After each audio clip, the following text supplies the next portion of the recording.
അസ്സലാമു അലൈക്കും വറഹ്മത്തുള്ളാഹി വബറകാതുഹു. അൽഹംദുലില്ലാഹി റബ്ബിൽ ആലമീൻ. അസ്സലാത്തു വസ്സലാം അലാ അഷ്റഫിൽ അംബിയാഇ വൽ മുർസലീൻ നബീന വ ഹബീബിന മുഹമ്മദിൻ വ ആലിഹി വ അസ്ഹാബിഹി അജ്മഈൻ വ അലാ മൻ തബിഅഹും ബി ഇഹ്സാനിൻ ഇലാ യൗമിദ്ദീൻ. അമ്മാ ബഅദ്. ഏറെ ബഹുമാനമുള്ള സഹോദരങ്ങളെ, സത്യാന്വേഷികളായ സുഹൃത്തുക്കളെ, ഇതൊരു രാഷ്ട്രീയ ചർച്ചയല്ല. Congress, BJP, League, communist party പൂർണ്ണമായും ഒരു രാഷ്ട്രീയ ബേസിൽ നിന്നുകൊണ്ടുള്ള ഒരു സംസാരമല്ല. അതേസമയത്ത് ഇന്ത്യയിലെ ഒരു പൗരൻ എന്നുള്ള നിലക്ക് നമ്മുടെ ചുറ്റിലും നടക്കുന്ന രാഷ്ട്രീയ വിഷയങ്ങളെ നോക്കിക്കാണാനും സ്വന്തമായ അഭിപ്രായങ്ങളും നിരൂപണങ്ങളും പറയുവാനുമുള്ള സ്വാതന്ത്ര്യം ഉള്ളതുകൊണ്ട് തന്നെ ഒരു പൗരൻ എന്നുള്ള നിലക്ക് നിരീക്ഷിച്ചിട്ടുള്ള ചില കാര്യങ്ങളാണ് ശ്രദ്ധയിൽപ്പെടുത്തുന്നത്. അതോടൊപ്പം മതരംഗത്ത് പ്രവർത്തിക്കുന്ന ഒരു വ്യക്തി എന്നുള്ള നിലക്കും മതവുമായി പല വിഷയങ്ങളിലും ബന്ധമുള്ള ഒരു കാര്യം എന്നുള്ള നിലക്കാണ് ഈ ഒരു വിഷയം ഇവിടെ കൈകാര്യം ചെയ്യുന്നത്. ഇത് തീർത്തും എൻ്റെ വ്യക്തിപരമായ നിരീക്ഷണങ്ങളും വ്യക്തിപരമായ അഭിപ്രായങ്ങളുമാണ്. ഒരു പൗരൻ എന്നുള്ള നിലക്കും കാര്യങ്ങൾ നിരീക്ഷിക്കുന്ന ഒരു വ്യക്തി എന്നുള്ള നിലക്കും ഇത്തരം വിഷയങ്ങളിൽ സ്വതന്ത്രമായ വ്യക്തിപരമായ അഭിപ്രായങ്ങൾ പറയാനുള്ള സ്വാതന്ത്ര്യം ഉണ്ട് എന്നതുകൊണ്ടുമാണ് ഈ വിഷയം പറയുന്നത് എന്നുകൂടി പ്രത്യേകം ഓർമ്മപ്പെടുത്തുന്നു. ഇത് ആമുഖമായി നിങ്ങളുടെ ശ്രദ്ധയിൽപ്പെടുത്തുകയാണ്. അതല്ലാതെ കോൺഗ്രസ്, BJP, ലീഗ്, കമ്മ്യൂണിസ്റ്റ് ചർച്ചയല്ല എന്ന് പ്രത്യേകം നമ്മളിതിനെ മനസ്സിലാക്കണം. ഒരു ഇസം എന്നുള്ള നിലക്ക് കമ്മ്യൂണിസവുമായി ബന്ധപ്പെട്ട് അതിൻ്റെ ദാർശനിക തലത്തിൽ കമ്മ്യൂണിസം എന്താണ് എന്ന് ഈ ഉള്ളവൻ ചർച്ച ചെയ്തിരുന്നു. അത് മതവിരുദ്ധമാണ് എന്നത് പ്രമാണങ്ങൾ കൊണ്ട് സ്ഥിരപ്പെട്ടതാണ്. അതുകൊണ്ട് തന്നെ മതം മുന്നോട്ട് വെക്കുന്ന പല ധാർമ്മികമായ കാര്യങ്ങളോടും കമ്മ്യൂണിസത്തിന് സൈദ്ധാന്തികമായ വിയോജിപ്പുകളുണ്ട്. ഈ വിഷയം പറഞ്ഞപ്പോൾ ധാരാളം ആളുകൾ കമൻറ്റ് ബോക്സിലും അതേപോലെ തന്നെ പേഴ്സണലായിട്ടും അഭിപ്രായപ്പെട്ട ചില കാര്യങ്ങളുണ്ട്. അതിൽ പ്രധാനപ്പെട്ടത് 2 വിഷയമാണ്. അതിൽ ഒന്ന് അവർ പറഞ്ഞിട്ടുള്ളത്, നിങ്ങൾ ലീഗിന് വേണ്ടിയാണ് സംസാരിക്കുന്നത്, അല്ലെങ്കിൽ കോൺഗ്രസ്സിന് വേണ്ടിയാണ് സംസാരിക്കുന്നത്, അല്ലെങ്കിൽ BJPക്ക് അനുകൂലമാകുന്ന രൂപത്തിലെ ഇത്തരം സംസാരങ്ങൾ ഉപകരിക്കുകയുള്ളൂ, അതുകൊണ്ട് ഇതൊരു രാഷ്ട്രീയപരമായ ചർച്ചയാണ് എന്നുള്ള നിലക്ക്, അതുകൊണ്ട് ഇത്തരം സംസാരങ്ങൾ വേണ്ടതില്ല എന്നുള്ള നിലക്ക് പറഞ്ഞ ആളുകളുണ്ട്. മറ്റൊരു വിഭാഗം പറഞ്ഞിട്ടുള്ളത്, മുസ്ലിമീങ്ങളെ സംരക്ഷിക്കുവാൻ കമ്മ്യൂണിസ്റ്റ് പ്രസ്ഥാനം മാത്രമേ ഉള്ളൂ, അതുകൊണ്ട് കമ്മ്യൂണിസത്തെ പിണക്കാൻ പാടില്ല, കാരണം അവരാണ് നമ്മെ സംരക്ഷിക്കുന്നത്, അവരില്ലെങ്കിൽ മുസ്ലിമീങ്ങൾക്ക് നിലനിൽപ്പില്ല എന്നുള്ള നിലക്കുള്ള സംസാരവും. ഈ 2 സംസാരത്തെ പ്രധാനമായും അഡ്രസ്സ് ചെയ്യുവാനാണ് ഉദ്ദേശിക്കുന്നത്. അതിൽ ഒന്ന് ഞാൻ നേരത്തെ സൂചിപ്പിച്ചല്ലോ, ഒരു സിദ്ധാന്തം എന്നുള്ള നിലക്ക്, ഒരു ദർശനം എന്നുള്ള നിലക്ക് കമ്മ്യൂണിസം മതവിരുദ്ധമാണ്, മതം മുന്നോട്ട് വെക്കുന്ന ധാർമ്മികമായ പല ആശയങ്ങൾക്കും എതിരാണ് എന്നതിൽ യാതൊരു തർക്കവുമില്ല. ഏതെങ്കിലും കമ്മ്യൂണിസ്റ്റുകാർ അങ്ങനെയാണോ അല്ലേ എന്നുള്ളത് മറ്റൊരു വിഷയമാണ്. സൈദ്ധാന്തിക തലത്തിലാണ് ആ ചർച്ചയുള്ളത്. അതിനെ അങ്ങനെ തന്നെ കാണണം. അതൊരു ലീഗ്, കോൺഗ്രസ്, കമ്മ്യൂണിസ്റ്റ് ചർച്ചയല്ല. അതാണ് ഒന്നാമത്തെ വിഷയത്തിനുള്ള മറുപടി.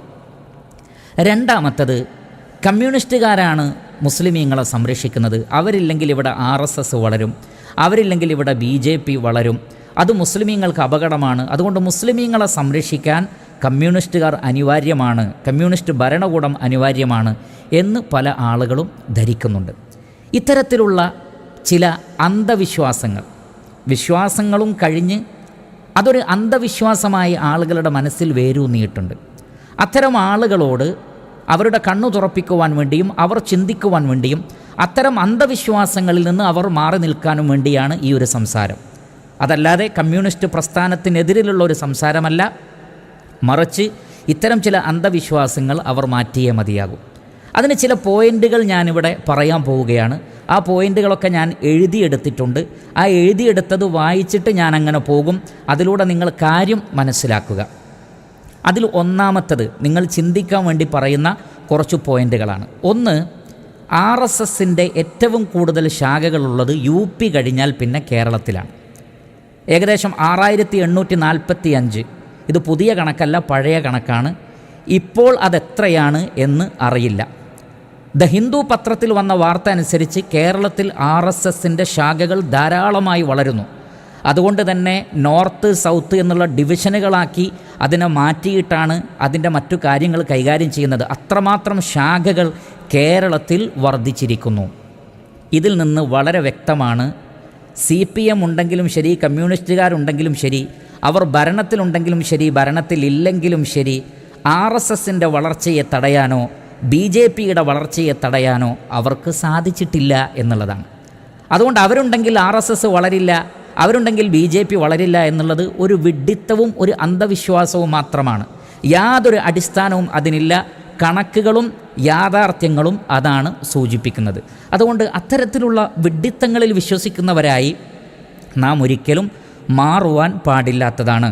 രണ്ടാമത്തത്, ഇന്ത്യയുടെ ജനാധിപത്യ മതേതരത്വ സ്വഭാവത്തിന് വിരുദ്ധമായ, ഒരു വേള മുസ്ലിം വിരുദ്ധമായ സമ്മേളനങ്ങൾ, പ്രകടനങ്ങൾ, പ്രഭാഷണങ്ങൾ BJPയും RSSും നടത്തിയിട്ട് അതിൽ ഒന്നിനെപ്പോലും തങ്ങളുടെ ഭരണ സ്വാധീനം ഉപയോഗിച്ചുകൊണ്ടോ പാർട്ടിയുടെ സ്വാധീനം ഉപയോഗിച്ചുകൊണ്ടോ നിർത്തിവെപ്പിക്കുവാൻ CPMന് സാധിച്ചിട്ടില്ല.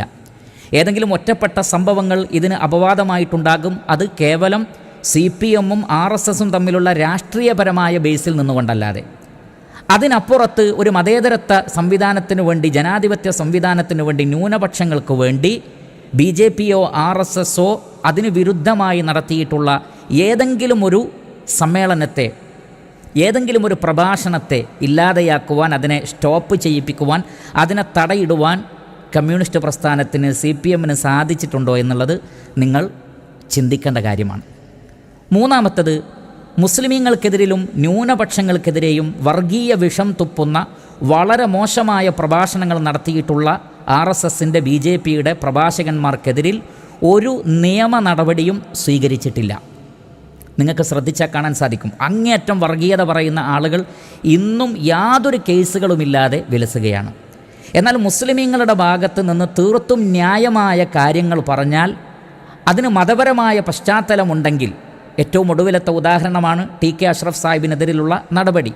അവർക്കെതിരിൽ നടപടിയെടുക്കുവാൻ CPM വളരെയധികം ധൃതി കാണിക്കുകയും ചെയ്യുന്നു. അവരെ വർഗീയവാദികളായോ തീവ്രവാദികളായോ മതമൗലികവാദികളായോ ചിത്രീകരിക്കുവാൻ അവർക്ക് യാതൊരു പ്രയാസവുമില്ല. ഇതൊരു യാഥാർത്ഥ്യമല്ലേ എന്ന് നിങ്ങൾ ചിന്തിക്കുക. 4, RSS നടത്തിയിട്ടുള്ള ഒട്ടനവധി മുസ്ലിം കൊലപാതകങ്ങൾ, ഈ കൊലപാതകങ്ങളിൽ പൂർണ്ണമായ ശിക്ഷ പ്രതികൾക്ക് നൽകുവാനോ ആ വിഷയത്തിൽ പൂർണ്ണമായ നീതി നടപ്പിൽ വരുത്തുവാനോ ഭരണമുണ്ടായിട്ടും പോലീസ് സംവിധാനങ്ങളെല്ലാം കൈകളിലുണ്ടായിട്ടും CPMന് സാധിച്ചിട്ടുണ്ടോ, അല്ലെങ്കിൽ ഈ ഒരു ഭരണകൂടത്തിന് സാധിച്ചിട്ടുണ്ടോ എന്നുള്ളത് നിങ്ങൾ പരിശോധിക്കുക. 5, മുസ്ലിമീങ്ങളുമായി ബന്ധപ്പെട്ട വിഷയത്തിൽ ഇതര രാഷ്ട്രീയ പ്രസ്ഥാനങ്ങൾ സ്വീകരിച്ച നിലപാടുകളേക്കാൾ മെച്ചപ്പെട്ടതൊന്നും കമ്മ്യൂണിസ്റ്റ് ഭരണത്തിൽ നിന്ന് ഉണ്ടായിട്ടില്ല. കമ്മ്യൂണിസത്തെ ആ വിഷയത്തിൽ, അതല്ലെങ്കിൽ കമ്മ്യൂണിസ്റ്റ് ഭരണകൂടത്തെ ആ വിഷയത്തിൽ വേർതിരിക്കാവുന്ന എന്താണുള്ളത് മറ്റുള്ളവർ ചെയ്യുന്ന പോലെയുള്ള കാര്യങ്ങളല്ലാതെ. എന്ന് മാത്രമല്ല, പലപ്പോഴും മുസ്ലിമീങ്ങളെ ബാധിക്കുന്ന വിഷയങ്ങൾ, ഒരു സമൂഹം എന്നുള്ള നിലക്കും ഒരു മതസമൂഹം എന്നുള്ള നിലക്കും അവരെ ബാധിക്കുന്ന പല വിഷയങ്ങളും കമ്മ്യൂണിസ്റ്റുകാർ ഭരണം നടത്തുന്ന കാലഘട്ടങ്ങളിൽ ഉണ്ടായിട്ടുണ്ട്, ഉണ്ടായിക്കൊണ്ടിരിക്കുന്നുണ്ട് എന്നുള്ളതും ഒരു യാഥാർത്ഥ്യമാണ്. ചിന്തിക്കുക. 6, മുസ്ലിമീങ്ങളുടെ ആവശ്യങ്ങൾക്ക് വേണ്ടി നിലകൊള്ളുന്ന, അവരെ സംരക്ഷിക്കാൻ വേണ്ടിയുള്ള പ്രസ്ഥാനമാണ്, രാഷ്ട്രീയ പ്രസ്ഥാനമാണ് CPM എങ്കിൽ മുഖ്യധാര മുസ്ലിം രാഷ്ട്രീയ പ്രസ്ഥാനങ്ങളുമായി യോജിച്ച് പ്രവർത്തിക്കേണ്ടത് അവരാണല്ലോ യഥാർത്ഥത്തിൽ. എന്നാൽ മുസ്ലിം ലീഗിനെക്കുറിച്ച് ആ പ്രസ്ഥാനത്തിൻ്റെ അഭിപ്രായം എന്താണ്? പലപ്പോഴും തീവ്രവാദ പ്രസ്ഥാനമായി, മതമൗലികവാദ പ്രസ്ഥാനമായി ലീഗിനെ അവരുടെ പ്രഭാഷകന്മാർ ചിത്രീകരിച്ച് നമുക്ക് കാണാൻ സാധിക്കും. മലപ്പുറത്തെ സംബന്ധിച്ചുള്ള CPMൻ്റെ അഭിപ്രായം എന്താണ്? അവരിലെ പ്രധാനപ്പെട്ട പല നേതാക്കളും മലപ്പുറത്തെ സംബന്ധിച്ച് പറഞ്ഞതെന്താണ്? നമുക്ക് കാണാൻ സാധിക്കുന്നതാണത്. എന്ന് മാത്രമല്ല, പൊതുസമൂഹത്തിൻ്റെ പൊതുവിഷയങ്ങളിൽ പൊതുജനങ്ങളുടെ താൽപ്പര്യപ്രകാരം നടത്തപ്പെടുന്ന സമരങ്ങളിൽ ഏതെങ്കിലും മുസ്ലിം പ്രസ്ഥാനങ്ങളോ മുസ്ലിം രാഷ്ട്രീയ പ്രസ്ഥാനങ്ങളോ ആണ് ഉള്ളതെങ്കിൽ അത്തരം സമരങ്ങളെപ്പോലും തീവ്രവാദികളുടെ, മതമൗലവാദികളുടെ സമരങ്ങളായിട്ടാണ് പലപ്പോഴും കമ്മ്യൂണിസ്റ്റ് പ്രസ്ഥാനത്തിൻ്റെ പല നേതാക്കളും പറഞ്ഞിട്ടുള്ളത്, ചിത്രീകരിച്ചിട്ടുള്ളത് എന്നുള്ളത് ന്യൂസുകൾ കാണുന്ന, കേൾക്കുന്ന, വായിക്കുന്ന ആളുകൾക്ക് വളരെ വ്യക്തമായിട്ടുള്ള കാര്യമാണ്.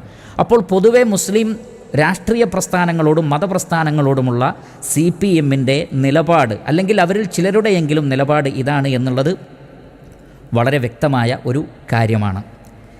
7, മുസ്ലിം മുഖ്യധാരയിൽ നിന്ന് വിട്ടുനിൽക്കുന്ന രാഷ്ട്രീയ പ്രസ്ഥാനങ്ങളുമായും മതപ്രസ്ഥാനങ്ങളുമായും കൂട്ടുകൂടാൻ പക്ഷേ CPM ധൃതി കാണിക്കുന്നുണ്ട്. എന്ന് പറഞ്ഞാൽ മുഖ്യധാരയിൽ നിന്ന് വിട്ടുനിൽക്കുന്ന മതപ്രസ്ഥാനങ്ങൾ, രാഷ്ട്രീയ പ്രസ്ഥാനങ്ങൾ, അത് മുസ്ലിമീങ്ങളോടുള്ള സ്നേഹം കൊണ്ടല്ല എന്നുള്ളതും രാഷ്ട്രീയ താൽപ്പര്യങ്ങളാണ് അതിൻ്റെ പിന്നിൽ ഉള്ളത് എന്നും മുസ്ലിം വോട്ടുകളെ ഭിന്നിപ്പിക്കലാണ് അതിൻ്റെ ലക്ഷ്യമെന്നും മുസ്ലിമീങ്ങളെ തന്നെ ആ നിലക്ക് ഭിന്നിപ്പിക്കലാണ് ലക്ഷ്യമെന്നുമൊക്കെ രാഷ്ട്രീയ നിരീക്ഷകന്മാരായ ആളുകൾ പറയുന്നത് ഈ ഉള്ളവൻ ശ്രദ്ധിച്ചിട്ടുണ്ട്. അതങ്ങനെയല്ലേ എന്ന് നിങ്ങൾ ചിന്തിക്കുക, നിങ്ങൾ ആലോചിക്കുക. ഇത് എൻ്റെ നിരീക്ഷണമാണ്, എൻ്റെ അഭിപ്രായമാണ്, നിങ്ങൾ ചിന്തിക്കുക. എട്ടാമത്തത്, മുസ്ലിമീങ്ങളുടെ മതസത്വത്തെ ചോദ്യം ചെയ്യുന്ന രൂപത്തിലുള്ള എത്രയെത്ര തീരുമാനങ്ങൾ കമ്മ്യൂണിസ്റ്റ് പ്രസ്ഥാനത്തിൻ്റെ വക്താക്കൾ നാട് ഭരിച്ചപ്പോൾ ഉണ്ടായിട്ടുണ്ട്.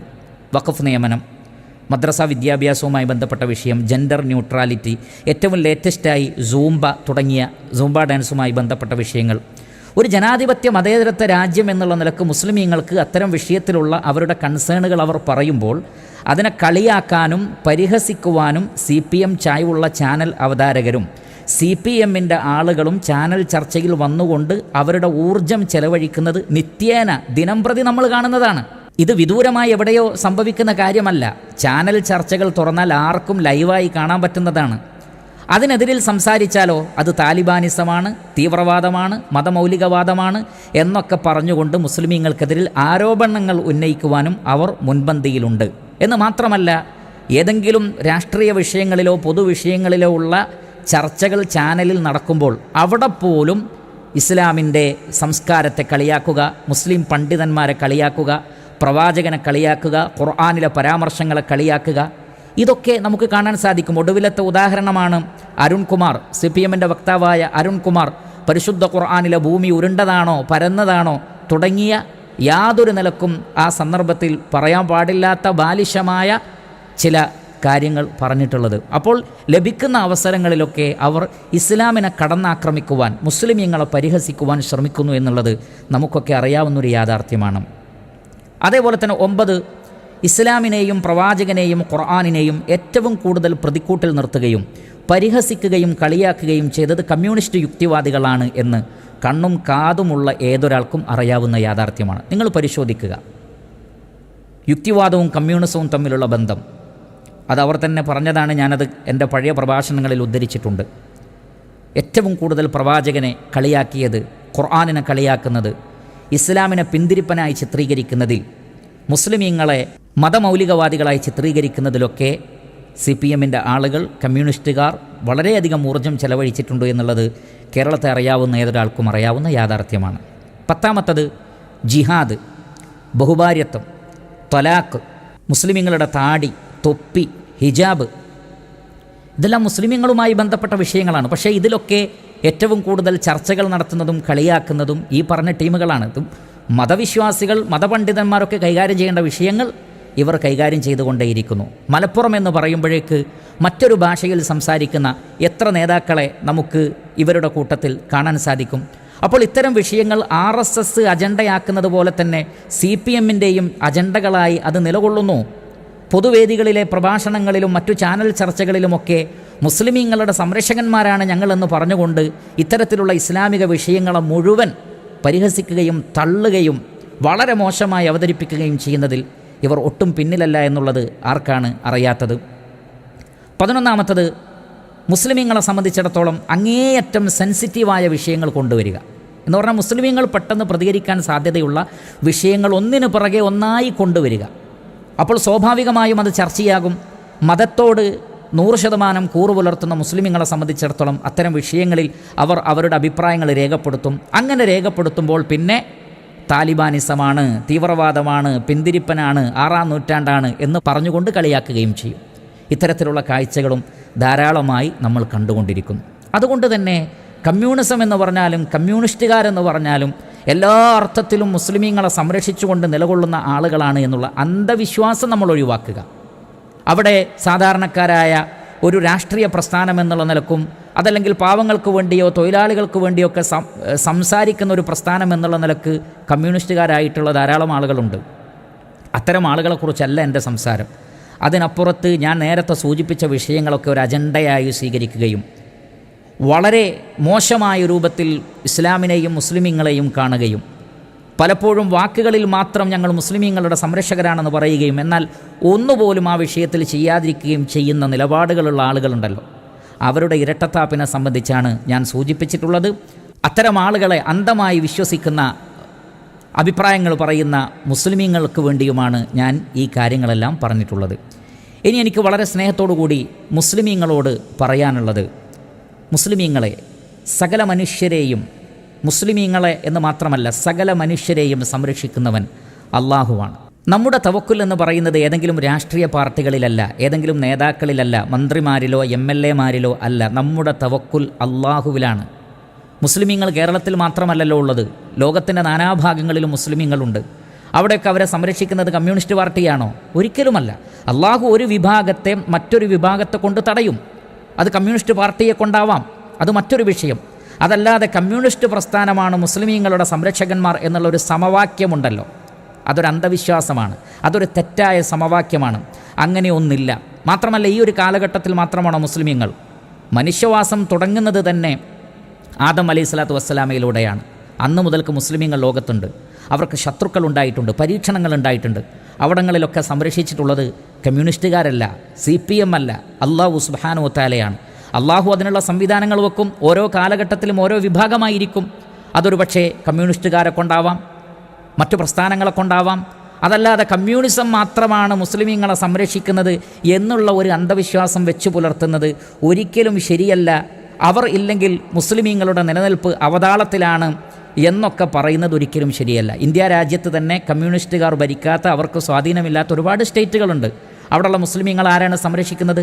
അതുകൊണ്ട് അത്തരത്തിലുള്ള വിഡ്ഢിത്തങ്ങൾ നമ്മൾ ഒരിക്കലും വിശ്വസിക്കാതിരിക്കുക. എന്ന് മാത്രമല്ല, ഒരു വേള നിങ്ങൾ ചിന്തിച്ചിട്ടുണ്ടോ, ഏറ്റവും കൂടുതൽ ലോകത്ത് മനുഷ്യരെ കൊന്നൊടുക്കിയ രാഷ്ട്രീയ പ്രസ്ഥാനം ഏതാണ്? ഇത് ഞാൻ പറയാൻ കാരണം, മുസ്ലിമീങ്ങൾ തീവ്രവാദികളാണ്, പരിശുദ്ധ ഖുർആനിൽ തീവ്രവാദമാണുള്ളത്, മുഹമ്മദ് നബി തീവ്രവാദികളുടെ നേതാവാണ്, മുസ്ലിമീങ്ങൾ മതമൗലികവാദികളാണ്, അവർ പിന്തിരിപ്പന്മാരാണ്, അവർ ജനാധിപത്യത്തെ അംഗീകരിക്കുന്നില്ല, മതസ്വാതന്ത്ര്യത്തെ അതേപോലെയുള്ള കാര്യങ്ങൾ അംഗീകരിക്കാത്ത വളരെ ഇടുങ്ങിയ മനസ്സിൻ്റെ ആളുകളാണ് എന്ന് പറയുന്നതിൽ പലപ്പോഴും കമ്മ്യൂണിസ്റ്റുകാരായ ആളുകളും നേതാക്കളും ചാനൽ ചർച്ചയിൽ വന്നിരിക്കുന്ന ആളുകളുമുണ്ട്. എന്നാൽ ഈ ആളുകൾ അവർ പ്രതിനിധാനം ചെയ്യുന്ന ആ പ്രസ്ഥാനത്തിൻ്റെ അവസ്ഥ ചിന്തിച്ചിട്ടുണ്ടോ? ലോകത്ത് ഏറ്റവും കൂടുതൽ മനുഷ്യരെ കൊന്നൊടുക്കിയ പൊളിറ്റിക്കൽ പാർട്ടി എന്ന് പറയുന്നത് കമ്മ്യൂണിസ്റ്റ് പ്രസ്ഥാനമാണ്. നിങ്ങൾ വെറുതെ ഗൂഗിൾ ചെയ്ത് നോക്കൂ, നിങ്ങൾ ഇൻ്റർനെറ്റ് പരിശോധിക്കൂ, ഈ വിഷയത്തിൽ എഴുതപ്പെട്ട ഗ്രന്ഥങ്ങളും പരിശോധിക്കൂ. ഒരു സംശയവുമില്ലാതെ നിങ്ങളുടെ മുന്നിലേക്ക് ആദ്യം വരുന്ന വാർത്ത, ലോകത്ത് ഏറ്റവും കൂടുതൽ മനുഷ്യരെ കൊന്നൊടുക്കിയത് കമ്മ്യൂണിസ്റ്റ് പ്രസ്ഥാനമാണ്. 100 മില്യൺ മുതൽ 150 മില്യൺ വരെ ജനങ്ങളെ അവർ കൊന്നൊടുക്കിയിട്ടുണ്ട് വളരെ കുറഞ്ഞ കാലഘട്ടം കൊണ്ട്. ഇവിടെ ഇസ്ലാം മതം എത്ര കാലമായി, ക്രിസ്ത്യാനിറ്റി എത്ര കാലമായി, ജൂതമതം എത്ര കാലമായി, വർഷങ്ങളായി അവരെല്ലാം നിലനിന്നിട്ടും വളരെ ചുരുങ്ങിയ വർഷങ്ങൾ കൊണ്ട് കമ്മ്യൂണിസ്റ്റ് പ്രസ്ഥാനം കൊന്നൊടുക്കിയ അത്ര ലോകത്ത് ആരും കൊന്നൊടുക്കിയിട്ടില്ല. എത്രയെത്ര മുസ്ലിമീങ്ങളെ, എത്രയെത്ര ക്രിസ്ത്യാനികളെ, എത്രയെത്ര ക്രൈസ്തവ ദേവാലയങ്ങൾ, പള്ളികൾ പൊളിച്ചെടുക്കിയിട്ടുണ്ട്. അപ്പോൾ ആ നിലക്ക് പറയുകയാണെങ്കിൽ, ആ നിലക്ക് ചിന്തിക്കുകയാണെങ്കിൽ നമുക്ക് എന്തെല്ലാം പറയാൻ സാധിക്കും.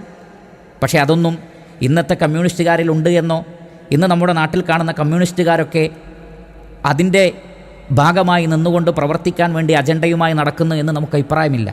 പക്ഷേ ഇസ്ലാമിനെയും മുസ്ലിമീങ്ങളെയും ഒക്കെ പ്രതിക്കൂട്ടിൽ നിർത്തുകയും ഞങ്ങളാണ് ലോകത്തിൻ്റെ സമാധാനത്തിൻ്റെ വക്താക്കൾ എന്ന് പറയുകയും ചെയ്യുമ്പോൾ ശ്രദ്ധിക്കണം. മാത്രമല്ല, കമ്മ്യൂണിസ്റ്റ് പ്രസ്ഥാനത്തിൻ്റെ ഓഫീസുകളിൽ തൂക്കിയിട്ട ഫോട്ടോകൾ നിങ്ങൾ ശ്രദ്ധിക്കുക. ലെനിൻ അടക്കമുള്ള ആളുകൾ, അവരുടെ ഫോട്ടോകൾ തൂക്കി അവരെ വളരെ ആദരവോടുകൂടിയാണ് അവർ കാണുന്നത്. അവരൊക്കെ കൊന്നൊടുക്കിയ മനുഷ്യന്മാരുടെ എണ്ണത്തിന് കണക്കില്ല എന്നുള്ളതാണ്. എന്നിട്ടും അവരെ ആദരിച്ചു ബഹുമാനിച്ചു കൊണ്ടു നടക്കുന്ന ഒരു പ്രസ്ഥാനത്തെ സംബന്ധിച്ച് കൃത്യമായി നമ്മൾ വിലയിരുത്തേണ്ടതുണ്ട്. നമ്മൾ ഒരിക്കലും വിഡ്ഢികളായി മാറാൻ പാടില്ല എന്ന് സൂചിപ്പിക്കുവാനാണ് ഇത്രയും കാര്യങ്ങൾ ഞാൻ പറഞ്ഞിട്ടുള്ളത്. അതേപോലെ തന്നെ കേരളത്തിൽ കഴിഞ്ഞ 15 വർഷത്തിൽ നാഷണൽ ക്രൈം റെക്കോർഡ്സ് ബ്യൂറോയുടെ റെക്കോർഡ് പ്രകാരം കഴിഞ്ഞ 15 വർഷത്തിൽ ഏകദേശം 200-നടുത്തുള്ള കൊലപാതകങ്ങളാണ് CPM നേരിട്ട് നടത്തിയിട്ടുള്ളത്. അവർ കൊന്നിട്ടുള്ളത്, അവരിലും കൊല്ലപ്പെട്ടു RSSനാൽ. ഏറ്റവും കുറവ് കോൺഗ്രസും ലീഗ് പോലെയുള്ള മറ്റു പ്രസ്ഥാനങ്ങളാണ്. എന്നാൽ ഇത്രയധികം കൊലപാതകങ്ങൾ നടത്തിയാലും തങ്ങൾ മാനവികതയുടെ ആളുകളാണ്, മാനവികതയെ സംരക്ഷിക്കുന്നവരാണ് എന്നവർ പ്രചരിപ്പിക്കും. അതേസമയത്ത് ഏറ്റവും കുറവ് കൊലപാതകങ്ങൾ നടത്തിയ ആളുകളാകട്ടെ അവർ തീവ്രവാദികളും ഭീകരവാദികളുമായി അവർ ചിത്രീകരിക്കുകയും ചെയ്യും. ഇനി അവർ നടത്തിയ കൊലപാതകങ്ങൾ, അവർ ഏറ്റവും കൂടുതൽ കൊന്നിട്ടുള്ളത് BJP RSSൽപ്പെട്ട ആളുകളാണെന്ന് കണക്കുകൾ ബോധിപ്പിക്കുന്നു. അത് മുസ്ലിമീങ്ങളെ സംരക്ഷിക്കാൻ വേണ്ടി RSSനെ കൊല്ലുക എന്ന അർത്ഥത്തിലാണോ? അല്ല, അത് അവർ തമ്മിലുള്ള രാഷ്ട്രീയ വിഷയമാണ്. അപ്പോൾ ഇതൊക്കെ നമ്മൾ മനസ്സിലാക്കണം. ഇതൊക്കെ നമ്മൾ മനസ്സിലാക്കിക്കൊണ്ടായിരിക്കണം ഒരു സമൂഹത്തിൽ ജീവിക്കേണ്ടത്. അന്ധതയോടുകൂടിയുള്ള ഒരു ജീവിതം നമുക്ക് നല്ലതല്ല. അതോടൊപ്പം എനിക്ക് സൂചിപ്പിക്കാനുള്ളത്, കേന്ദ്രം ഭരിച്ചാലും ശരി, സ്റ്റേറ്റ് ഭരിച്ചാലും ശരി, ഭരിക്കുന്നവർ ആ രാജ്യത്ത് ജീവിക്കുന്ന മുഴുവൻ ജനങ്ങൾക്കും സംരക്ഷണം കൊടുക്കേണ്ടതാണ്. അത് അവരുടെ ഭരണപരമായ ഉത്തരവാദിത്തമാണ്, അല്ലാതെ ഔദാര്യമല്ല. അതവരുടെ ഭരണപരമായ ഉത്തരവാദിത്തമാണ്. ഒരാളുടെയും ഔദാര്യത്തിലല്ല ഒരു നാട്ടിലെ പൗരന്മാർ സംരക്ഷിക്കപ്പെടേണ്ടത്. അത് പൗരന്മാരുടെ അവകാശമാണ്, ഭരണാധികാരികളുടെ ഉത്തരവാദിത്തമാണ്. അത് ഒരു പാർട്ടി ചെയ്യുന്നില്ലെങ്കിൽ, അല്ലെങ്കിൽ ഒരു ഭരണകൂടം ചെയ്യുന്നില്ലെങ്കിൽ അവരെ ജനാധിപത്യ പ്രക്രിയയിലൂടെ അവരെ മാറ്റി അതിന് സാധിക്കുന്ന ആളുകളെ കൊണ്ടുവരിക എന്നുള്ളതാണ് ഇന്ത്യ രാജ്യത്ത് നമുക്ക് ചെയ്യാൻ പറ്റുന്ന കാര്യം. മാത്രമല്ല, സംരക്ഷിക്കപ്പെടേണ്ടവർ മുസ്ലിമീങ്ങൾ മാത്രമല്ല, ഇന്ത്യയിലെ മുഴുവൻ പൗരന്മാരും, ഒരു രാജ്യത്തിലെ മുഴുവൻ പൗരന്മാരും സംരക്ഷിക്കപ്പെടണം. അവിടെ രാഷ്ട്രീയ വ്യത്യാസമില്ല. കോൺഗ്രസ് എന്നോ BJP എന്നോ RSS എന്നോ മുസ്ലിം ലീഗ് എന്നോ കമ്മ്യൂണിസ്റ്റുകാരെന്നോ വ്യത്യാസമില്ലാതെ, ജാതി മത വ്യത്യാസമില്ലാതെ ഒരു രാഷ്ട്രത്തിലെ മുഴുവൻ പൗരന്മാരും സംരക്ഷിക്കപ്പെടണം. മുസ്ലിമീങ്ങൾ മാത്രമല്ല, ഭരിക്കുന്നവർ അത് നൽകണം, എല്ലാവർക്കും നൽകണം. അവിടെ ജാതിയും മതവും നോക്കരുത്. അതാണ് നമ്മുടെ ഭരണഘടന വിഭാവനം ചെയ്യുന്ന ആശയം, ആദർശം എന്ന് പറയുന്നത്. അതിനെ നിലനിർത്തുന്നവർ ആരാണോ, ജനാധിപത്യത്തെ സംരക്ഷിക്കുന്നവരാരാണോ, ജനങ്ങൾക്ക് തൊഴിൽ നൽകുന്നതാരാണോ, ജനങ്ങളെ സംരക്ഷിക്കുന്നതാരാണോ, ജനങ്ങൾക്ക് വേണ്ടി പക്ഷപാതിത്വമില്ലാതെ നിലകൊള്ളുന്നതാരാണോ, അത്തരം ആളുകൾ ഭരണത്തിൽ വരാനാണ് നമ്മൾ ആഗ്രഹിക്കേണ്ടത്. അത് കമ്മ്യൂണിസ്റ്റ് പാർട്ടി അങ്ങനെ ചെയ്യുമെങ്കിൽ അവർ ഭരണത്തിൽ വരട്ടെ, അവർ ഭരിക്കട്ടെ. അവർക്കത് കഴിയുന്നില്ലെങ്കിൽ കോൺഗ്രസ് ഭരിക്കട്ടെ, അവർക്കത് കഴിയുന്നില്ലെങ്കിൽ മറ്റു പാർട്ടികൾ ചെയ്യട്ടെ എന്നല്ലാതെ അന്ധമായി ഒരു പാർട്ടി എന്ത് അഴിമതി ചെയ്താലും കുഴപ്പമില്ല, എന്ത് സ്വജനപക്ഷപാതിത്വം ചെയ്താലും കുഴപ്പമില്ല, ജനങ്ങൾക്ക് നല്ല ഭരണം നൽകിയിട്ടില്ലെങ്കിലും കുഴപ്പമില്ല, അവർ എന്ത് കാര്യങ്ങൾ ചെയ്താലും കുഴപ്പമില്ല, അവരില്ലെങ്കിൽ നമുക്ക് ജീവിക്കാൻ പറ്റാത്തത് കൊണ്ട് എല്ലാ തോന്നിവാസങ്ങളോടും കൂടി അവർ തന്നെ ഉണ്ടാവട്ടെ എന്നൊക്കെ വിചാരിക്കുന്നത് അങ്ങേയറ്റത്തെ വിഡ്ഢിത്തമാണ്, ബാലിശമാണ് എന്ന് മനസ്സിലാക്കുക. അതുകൊണ്ട് അവസാനിപ്പിക്കുമ്പോൾ എനിക്ക് പറയാനുള്ളത്, ഒരിക്കലും ഇതൊരു രാഷ്ട്രീയപരമായ ചർച്ചയല്ല. പക്ഷേ ജനങ്ങൾക്ക് പല നിലക്കുമുള്ള ചില അന്ധവിശ്വാസങ്ങളുണ്ട്. അത്തരം അന്ധവിശ്വാസങ്ങളെ തിരുത്തണം. അന്ധമായി വിശ്വസിക്കുക, അന്ധമായി കാര്യങ്ങൾ മനസ്സിലാക്കുക എന്നുള്ളത് ശരിയല്ല. നിരീക്ഷിക്കുക, വിലയിരുത്തുക. അഭിപ്രായങ്ങൾ ആർക്കും പറയാം. ഇവിടെ ഞാൻ എൻ്റെ അഭിപ്രായം പറഞ്ഞത് എൻ്റെ നിരീക്ഷണത്തിലുള്ളതാണ്. ഒരുപക്ഷെ എനിക്ക് അബദ്ധം പറ്റിയേക്കാം, അത് മറ്റുള്ളവർക്ക് തിരുത്താം, യാതൊരു വിരോധവുമില്ല. പക്ഷേ നമ്മുടെ അഭിപ്രായങ്ങളെ, നമ്മുടെ നിരീക്ഷണങ്ങളെ കൃത്യമായി വിലയിരുത്താനും മറ്റൊരാളുടെ ബുദ്ധി കൊണ്ട്, മറ്റൊരാളുടെ തലച്ചോറ് കൊണ്ട് ചിന്തിക്കാതെ സ്വന്തം തലച്ചോറ് കൊണ്ട് ചിന്തിച്ച് കാര്യങ്ങൾ വിലയിരുത്തുവാൻ നമ്മൾ തയ്യാറാവണം. മുസ്ലിമീങ്ങൾ പ്രത്യേകിച്ചും, മുസ്ലിമീങ്ങളോട് അല്ലാഹു സുബ്ഹാനഹു വ തആല പറയുന്നത്, നിങ്ങൾ ഒരിക്കലും തന്നെ അന്ധമായി പിൻപറ്റുന്നവരാവരുത്. നിങ്ങളുടെ കണ്ണും കാതും ബുദ്ധിയുമൊക്കെ ചോദ്യം ചെയ്യപ്പെടും. ആലോചിക്കുക, ചിന്തിക്കുക, ബുദ്ധിപരമായി നീങ്ങുക. അതാണ് നമുക്ക് ചെയ്യാനുള്ളത്. ഈ ഒരു കാര്യം നിങ്ങളുടെ ശ്രദ്ധയിൽപ്പെടുത്താനാണ് ഈ ഒരു സംസാരം. അല്ലാഹു സുബ്ഹാനഹു വ തആല അനുഗ്രഹിക്കട്ടെ. വസല്ലല്ലാഹു അലാ നബീന മുഹമ്മദി വ ആലിഹി വസഹ്ബിഹി അജ്മഈൻ വൽഹംദുലില്ലാഹി